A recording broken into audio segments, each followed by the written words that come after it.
Hitradio Antenne 1. Drei Fragen an. Milow.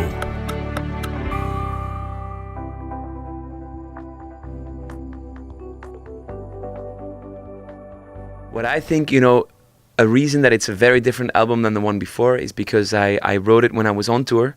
And this was never really my plan, but it's just I didn't have any time at home, so I just realized if I'm gonna wait to write this album until I'm, everything is over and I'm at home, then it's going to take way too long. So I just decided to write on tour, and I think this is one of the reasons that it's an album with a lot more variation than the previous one.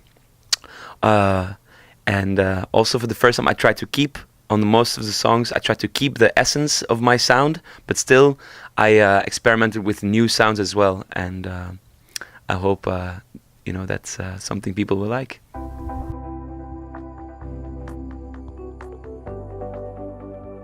What I will never forget is the first time I played in this area in Stuttgart. I almost didn't make it to the concert, because what happened is the Tourbus where I was on with my band and crew, it just caught fire on the way to Stuttgart, and it completely burned down.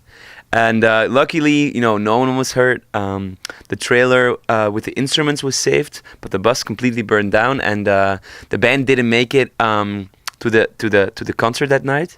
Not because they died, like I said, they were fine, but we just didn't have time to get all the instruments there. So my guitar player and I, we got a taxi and just made it to the concert right on time to play the support for Jason Mraz. And so it was a crazy day. I remember having this cardboard box with all the remainders of what was saved from my stuff, so it smelled like fire. And the next morning I had to get up to buy a t-shirt and some pants to replace the smelly clothes. So I will never forget this. Much later, I had a sort of a revenge for that, sort of concert that didn't really go according to plan, and I played in the Beethovenzaal, and I will never forget this. It was a beautiful venue and a great evening for us.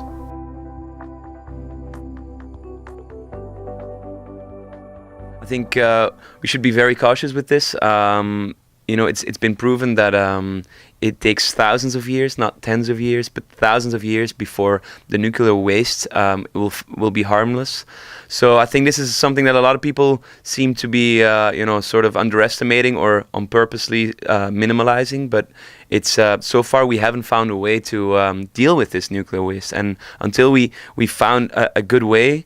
And I don't know if you know, but a few years ago they thought, a solution is we'll send a spaceship to the sun to let it explode with the nuclear waste.